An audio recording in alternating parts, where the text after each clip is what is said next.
Hello dear student, how are you? कैसे हैं आप सब? और बताइए आपकी हेल्थ कैसी है? प्लीज़ इस चीज़ को कमेंट में ज़रूर मेंशन कीजिएगा। आप कैसे हैं? आपकी तबीयत कैसी है? और बताइए कितने घंटे बैठ के आप पढ़ते हैं? व्हाट इज़ योर सिटिंग हावर? तुम्हारा सिटिंग हावर क्या है? तुम कितने घंटे बैठ के पढ़ाई करते हो? इस चीज़ को कमेंट में ज़रूर मेंशन करना। बिकॉज चाहे कुछ मैटर करे या ना करे, सिटिंग हावर ज़रूर मैटर करता है। तो जीवन में अगर बैठ के पढ़ ना सके, कुर्सी में लगा के जीवन में बैठ के पढ़ाई ना हो पाए, 12 घंटा 72 घंटा 20 घंटा, साला जीवन है कोई स्टूडेंट लाइफ का? आनंद तो स्टडी में है, वो भी बैठ के पढ़ने में। जब तुम बैठ के पढ़ते हो, शरीर से पसीना निकलता है और पैरों में जकड़न आ जाती है, 12 घंटा 72 घंटा लगातार पढ़ते पढ़ते, उस समय तुम्हारी ऊर्जा अलग ही होती है। सोचो क्या इंथुजियाज्म अंदर से निकलता है, अंदर की जो पावर होती है ना, फील करने योग्य होती है। उस समय आनंद ही आ जाता है। ठीक है। So welcome to my channel, myself Rohit Kesari. स्वागत करते हैं आप सबका अपने इस यूट्यूब के प्लेटफॉर्म पे। जैसा कि आपको पता है, हमारे चैनल का नाम इकोलॉजी है। ठीक है। इन दिस इकोलॉजी चैनल हम क्या करते हैं, इकोनॉमी के बारे में पढ़ते हैं। ठीक है। इकोनॉमी से रिलेटेड जितने भी तथ्य हैं, चैप्टर वाइज टॉपिक वाइज उनको पढ़ते हैं। उसके बाद एक एक टॉपिक को पढ़ने के बाद उसका क्वेश्चन करते हैं। ठीक है। क्या होता है, अगर आप कहीं भी पढ़ते हैं तो टॉपिक पढ़ाने के बाद उसका क्वेश्चन नहीं कराया जाता है। तो मैं क्या करूँगा, मैं टॉपिक पढ़ाऊँगा और उसी टॉपिक से नेक्स्ट वीडियो जो आएगा, जितने भी रिलेटेड क्वेश्चन रहेंगे उसको मैं लेके आऊँगा। ठीक है। चाहे वो एसएससी का एग्ज़ाम हो, चाहे यूपीएससी का एग्ज़ाम हो, चाहे एमटीएस का हो, चाहे सीएचएसएल का हो, चाहे पीसीएस का हो, हर एग्ज़ाम में जहाँ जहाँ भी इकोनॉमी के क्वेश्चन आते हैं, उस हर एग्ज़ाम के लिए इम्पोर्टेंट है। बात समझ में आई? सो और बताओ कैसे हो तुम लोग? तबीयत ठीक है ना? हम्म? जीवन आसानी में कट रहा है या फिर संघर्ष में? यार संघर्ष ही आसानी है, संघर्ष का दूसरा नाम ही आसानी है। ठीक है।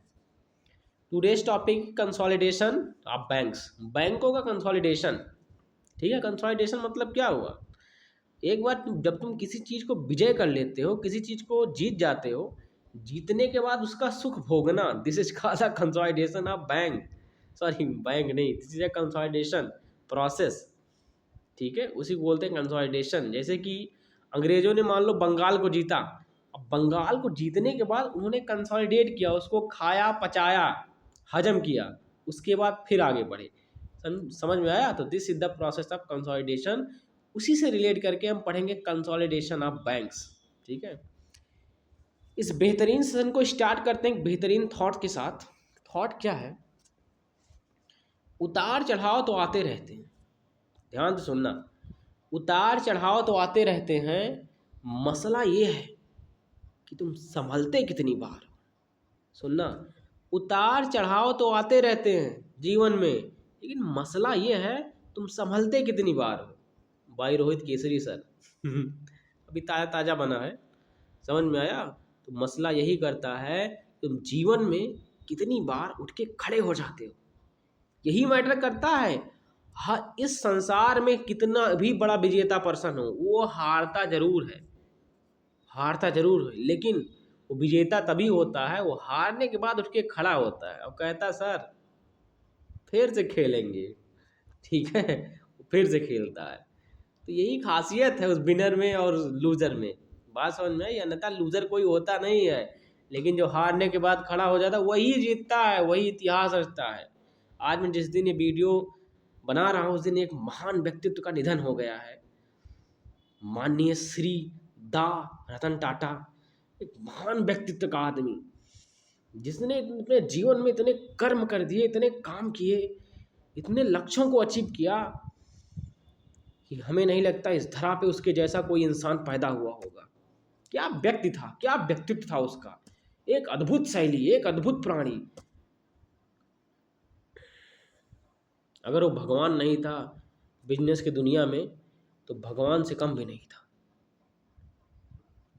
3 ट्रिलियन 4 ट्रिलियन डॉलर का एम्पायर खड़ा करके चला गया वो व्यक्ति, अकेले। सोचो, अकेले व्यक्ति साम्राज्य बना के चला गया। यहाँ दुनिया कहती है अकेले किसी से कुछ होता ही नहीं। इस पे एक वीडियो आएगा, देखना तुम ध्यान से। सब कुछ अकेले ही होता है। साहस, हौसला, तो तुम अकेले चलते हो ना, तब दुनिया फीडबैक देने के लिए तुम्हारे पीछे आती है। बात समझ में आई? क्या व्यक्तित्व था यार, नमन है उसको, सल्यूट है। जिस दिन वीडियो बना रहा हूँ, भविष्य में जब भी वीडियो देखोगे, ठीक है, उस व्यक्ति का निधन हो गया, एक बहुत बड़े नायक को हमने खो दिया।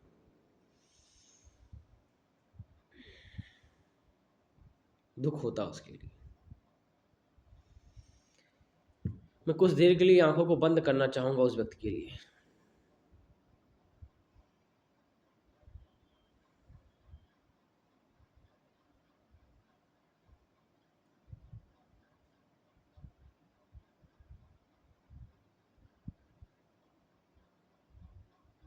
Thank you. ठीक है, तो इस प्रक्रिया को तुम भी कर लेना जब भी ये वीडियो देखना, क्योंकि यार जरूरी है उसके लिए। वो व्यक्ति जो है वो लाजवाब है, महान है, कोई सीमा नहीं उसकी। अगर व्याख्याएं की जाए उसके ऊपर, पिक्चरें क्या बनेंगी। उसका जीवन ही ऐसा है कि घर के गांव के बच्चे से पूछोगे, वो बताएगा टाटा कौन है। बात समझ में? सो इसी के साथ इस सेशन को स्टार्ट करते हैं, और इस हार को जो है हम जीत में बदल देते हैं। ठीक है, let's start. Consolidation of bank, बैंकों का कंसोलिडेशन क्या हुआ जब प्राइवेटाइजेशन से, ठीक है, नेशनलाइजेशन हुआ, राष्ट्रीयकरण हुआ बैंकों का। ठीक है, उसके बाद जो बैंकों के रीच थी, जिस कारण से गवर्नमेंट ने बैंकों का राष्ट्रीयकरण किया था, कि जिस तरह से कि बैंकों की जो रीच है वो मासेस तक पहुंच सके, वो पीपल तक पहुंच सके, ठीक है, वो नंबर ऑफ पीपल तक पहुंच सके। तो उसके क्षेत्र में क्या हुआ, बैंक ने किस प्रकार से काम किया, ठीक है, कौन सी प्रक्रिया काम की, किस स्कीम के तहत काम किया, ठीक है, और डिफरेंट जो उसके अंदर की प्रक्रिया हुई उसके बारे में पढ़ेंगे। In the backup of recommendation of financial sector reform, M Narasimham, ठीक है, कौन, यम नरसिम्हन, ये नाम याद करना तुम जब इकोनॉमी पढ़ना। यम नरसिम्हन, क्या बंदा है, क्या व्यक्ति है ये, इसको याद करना तुम, इसको ध्यान दिए रहना। ठीक है, financial sector reform, M Narasimham, 1991 से 98। ठीक है, be find a broader process of banking consolidation of PSB. हम एक ब्रॉडर प्रोसेस पाते हैं, ठीक, किसके, पीएसबी, पब्लिक सेक्टर बैंकों के कंसोलिडेशन के रूप में, कॉमर्सिंग इन द कंट्री 1993 से 94 इटसेल्फ। क्या होता है, however certain confusion remained as how how much of the government ownership in them should be disinvested with. देखो ये तो कन्फ्यूजन थी कि बैंकों के अंदर गवर्नमेंट का कितनी हिस्सेदारी है। ठीक है, broader objective of banking consolidation क्या था, इज हेल्पिंग द पीएसबीज, जो पब्लिक सेक्टर बैंक है उनकी मदद करना, किस चीज में, सिग्निफिकेंट ग्लोबल प्लेयर बनने में। ठीक है, सिग्निफिकेंट ग्लोबल प्लेयर बनने में बैंकों की मदद करना, क्योंकि जानते हो जब किसी भी देश का बैंक बड़ा होता है उसी हिसाब से उसकी इकोनॉमी भी बढ़ रही होती है। उन्हीं बैंकों को देख के बाहर से इन्वेस्टमेंट भी आते हैं। बात समझ में? ग्लोबल प्लेयर्स फॉर हुई the most essential aspect will be broadening of their capital base. और ये कैसे हो सकता था, उनका जो कैपिटल बेस है, बैंकों का कैपिटल बेस मतलब उनकी जो लेने और देने की क्षमता है कैपिटल की, उसको इंक्रीज करना। कितना वो ले सकते हैं, मतलब कितना से रखे हैं उनके पास, कितना मतलब मार्केट वैल्यू है उस बैंक की। ठीक है, उसी हिसाब से उसकी लेने और देने की क्षमता निर्धारित होती है, तो उसके ऊपर काम करना। तो इस प्रोसेस के तहत ये प्रक्रिया की गई। एक मिनट, थोड़ा अंधेरा लेकिन फिर भी हम पढ़ाएंगे। ठीक है, तो मतलब ग्लोबल बेस पे उस लेवल का प्लेयर बनाने के लिए, ठीक है, उनके कैपिटल बेस को गवर्नमेंट इंक्रीज कर रही थी। यही कंसोलिडेशन प्रोसेस का एक रीजन है। ठीक है, क्या होता है, इन दिस डायरेक्शन, इस डायरेक्शन में गवर्नमेंट ने फॉलोइंग एक्शन किए, उनके बारे में पढ़ेंगे। क्या था, मर्जर।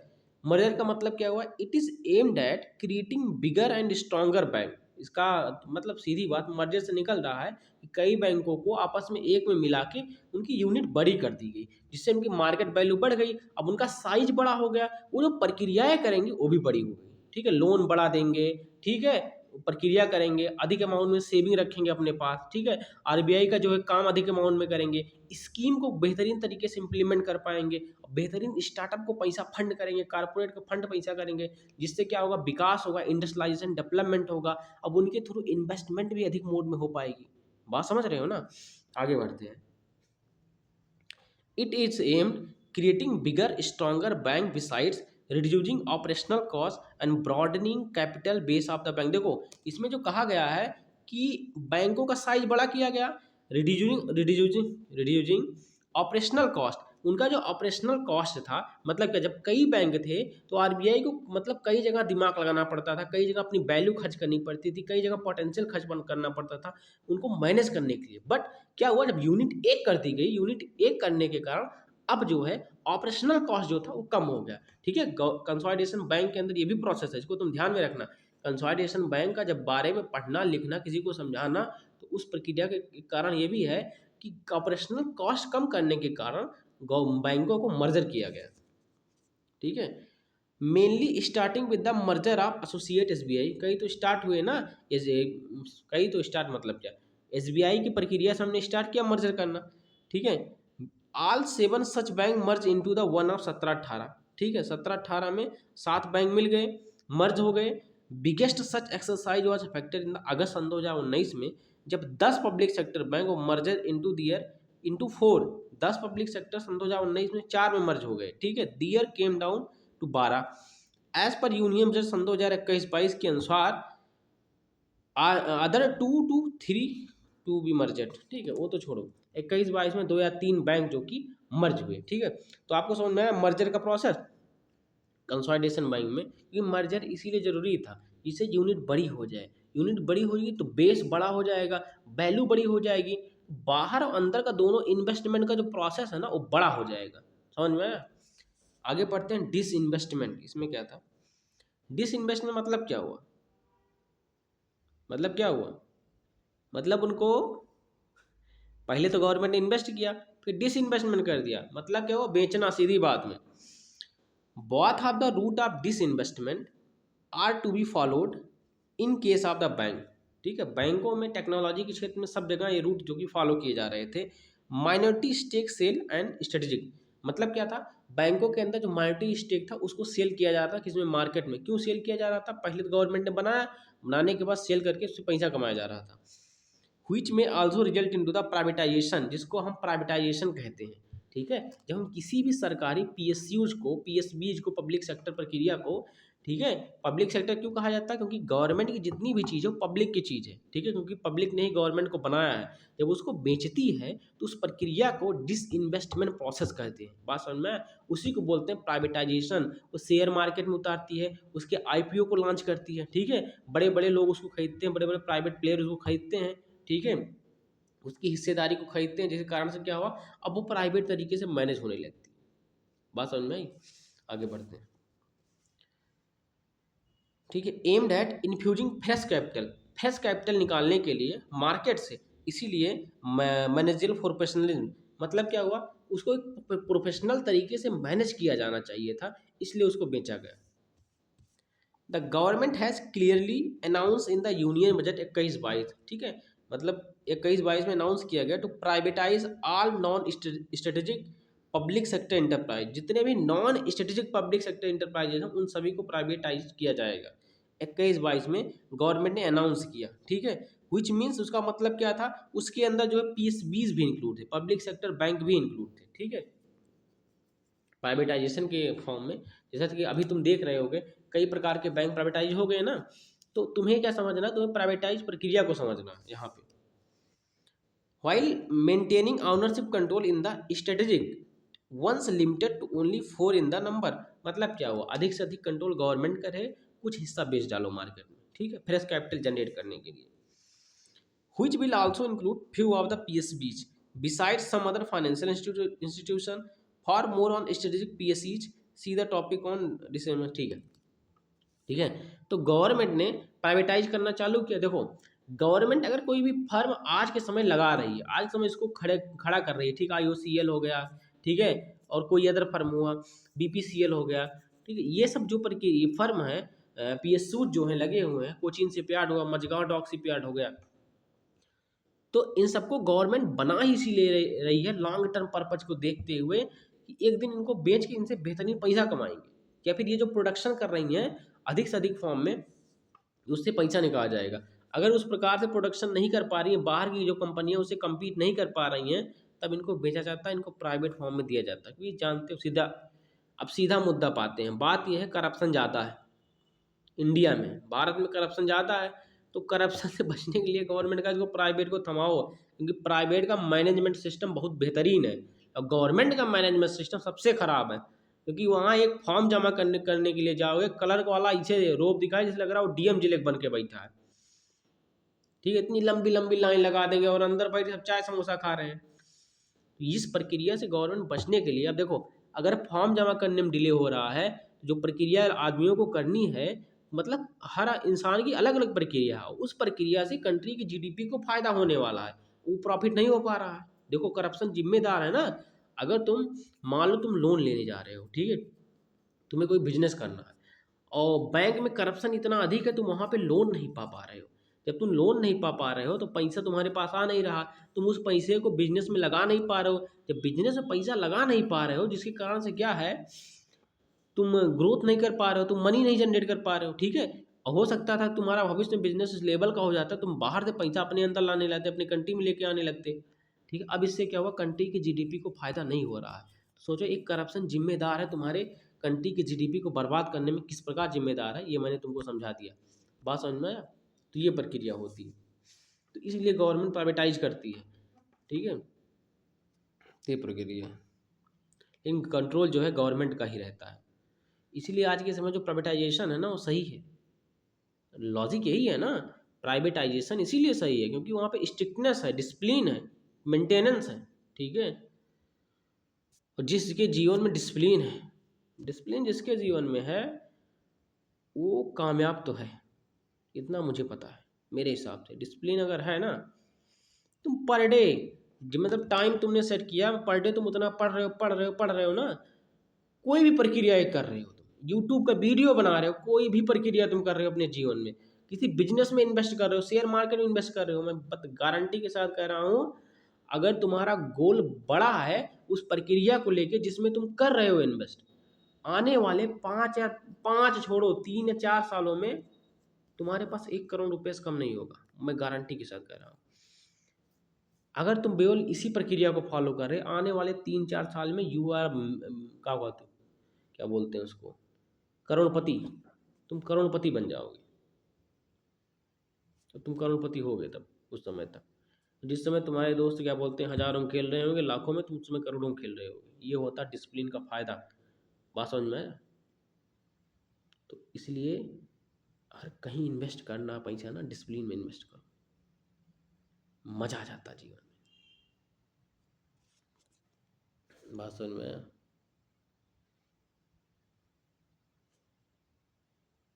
तो ये प्रक्रिया है। आगे बढ़ते हैं। स्ट्रेटेजिक पार्टनर्स इसमें टॉपिक्स है। Government had decided in the disinvestment policy में गवर्नमेंट डिसाइड किया कि अक्टूबर 1999 में sell the majority stake of the bank to only a strategic partner. जो मतलब स्ट्रेटेजिक पार्टनर है केवल उन्हीं को बेचा जाएगा, ठीक है, मेजॉरिटी स्टेक अगर बेचा जाएगा in case of their privatization में। तो in whose hand the bank can grow, जिस मतलब उस आदमी के हाथ में, उस इंस्टीट्यूशन के हाथ में बेचा जाएगा जिसके हाथ में बैंक ग्रो कर सके, वर्ल्ड क्लास एक्सपीरियंस पा सके, वर्ल्ड क्लास लेवल तक ग्रो कर सके। 1999 में डिसाइड किया गया गवर्नमेंट के द्वारा, ये कंसोलिडेशन के अंदर ही है, ठीक है, कंसोलिडेशन ऑफ बैंक के अंदर ही है। ड्यूरिंग 1999 से 2000 this route was used by government to privatise the पीएससीज, पब्लिक सेक्टर इंटरप्राइजेस को प्राइवेटाइज किया गया इस रूट का इस्तेमाल करके बाय द गवर्नमेंट, ठीक है। जैसे कि Balco industry, you know about ना, बाल्को को प्राइवेटाइजेशन किया गया। ये क्या बोलते हैं, पीएससीज थी। मॉडर्न फूड्स हुआ, ठीक है, उसके बाद देखो बीएसएनएल को भी प्राइवेटाइज किया गया है ना। Through such a specific instance of strategic disinvestment was not announced by the government till April सन 2021. It may be expected any, देखो एक्चुअली में क्या था, फुल फॉर्म में अनाउंस नहीं हुआ था उससे पहले, 21 से पहले, ठीक है। जब मोदी गवर्नमेंट आई उस समय से प्राइवेटाइजेशन का जो दौर था, ठीक है, उसका लेवल जो है हाई होने लगा, ठीक है, शोर शराबा करके प्रक्रिया चलने लगी। समरी के government believe that India need global size bank to become a $5 trillion economy by 24-25। Modi government आई, लक्ष्य रखा ना $5 ट्रिलियन इकोनॉमी, तो अब $5 ट्रिलियन की इकोनॉमी प्राप्त करने के लिए गवर्नमेंट को डिसइन्वेस्टमेंट तो करना था ही, क्योंकि प्राइवेट प्लेयर को भी एंट्री देनी थी। जितने भी मेन काम थे उसमें तो गवर्नमेंट की एंट्री थी, तो उसमें प्राइवेट प्लेयर को भी एंट्री देनी थी। क्योंकि बात सही है, जब तक तुम्हारे देश के लोग पार्टिसिपेट करके उस चीज़ को आगे नहीं बढ़ाएंगे, तब तक तुम्हारे देश की जीडीपी उस लेवल तक पहुंच नहीं पाएगी। ठीक है। Today India has only one bank in the top 100 global list, SBI. SBI 55वें 54वें पोजीशन पे है, 55 या 54 पोजीशन पे एसबीआई।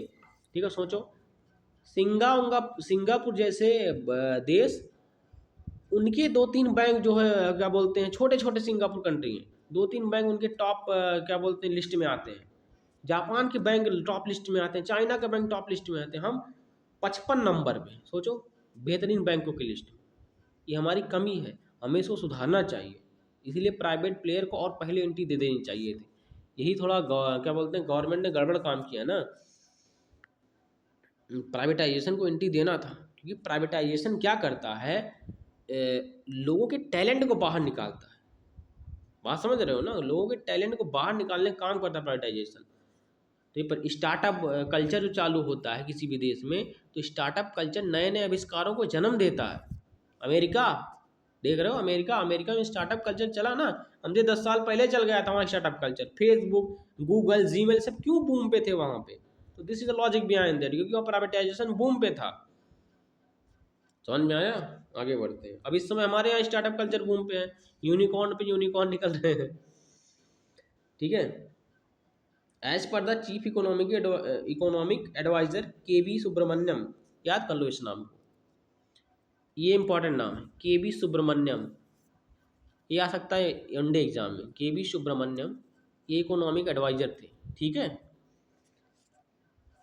अगस्त सन 2020 में India is the 5th largest country in the world, sorry economy in the world, 5वीं बन सकती है, कोई उसमें बहुत बड़ी बात नहीं, अभी इस समय क्रॉस कर रही है। If the India banking sector were proportional to the size of its economy, it should have been where the South Korea is, which had 6 banks in the global top 100। सोचो, साउथ कोरिया इतू सा देश है और India इतना बड़ा देश है, इसके 6 बैंक जो है वर्ल्ड की टॉप लिस्ट में है बैंकिंग सेक्टर में, और इंडिया का केवल 55 नंबर पे एसबीआई है। कितनी शर्म की बात है। ठीक है, टॉप 100।